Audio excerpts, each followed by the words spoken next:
ইসে আছে।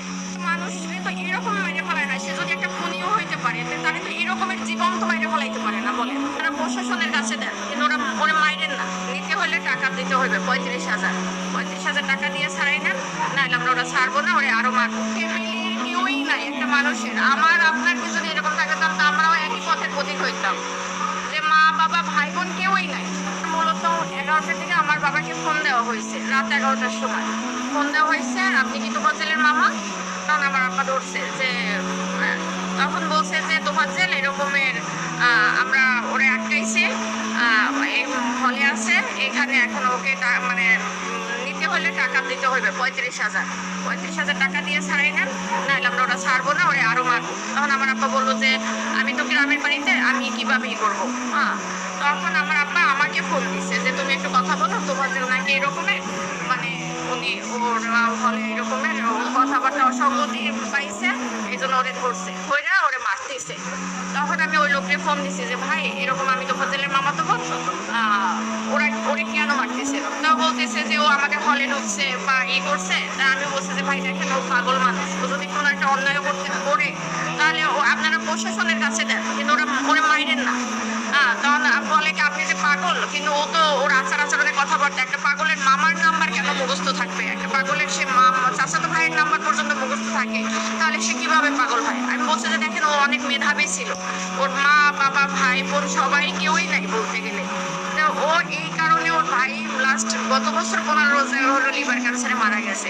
ওর ভাইয়া ও আগেই মাথায় সমস্যা ছিল, ভাইয়া অনেক ডক্টর দেখাইছে, মানে আমার ফুপু মারা যাওয়ার পর থেকে ওর এই সমস্যাটা হয়েছিল। কিন্তু কারোর কোনো ওই যে আপনি খাবার খাচ্ছেন, আপনার থেকে টান নিয়ে খাইলো, মানে ওর ক্ষুধার জ্বালার কারো থেকে টাকা নিল চাইয়া, যে এইরকম। ওর বাবা মারা গেছে রোড অ্যাক্সিডেন্টে 8 বছর আগে। 5 বছর আগে ওর মা মারা গেছে লিভার ক্যান্সারে। তারপর ছিল ওরা 2 ভাই। ওর ভাই হলো নাজিরপুরের থানার এসআই নাসির হোসেন। তখন উনি গত বছর মানে পহেলা রোজায় ধরা পড়ছে ক্যান্সার, মানে 15 রোজায় মারা গেছে। তো ওর ভাই মারা যাওয়ার পরে ও একদম রাস্তার উম্মত পাগল হয়ে গেছিল। তারপর আমরা অনেকবার ট্রাই করছি ওরে পাবনায় নেওয়া ডক্টর দেখানোর জন্য বা করার জন্য, কিন্তু ওরে মানে ইয়ং তো ওরে ধৈর্য বাইটাও রাখার মতো ওরকমই নেয়। একবার ওর ভাইকেও ছুটে গেছে, যেদিনকে আমরা সকালে পাবনায় নিয়ে যাবো।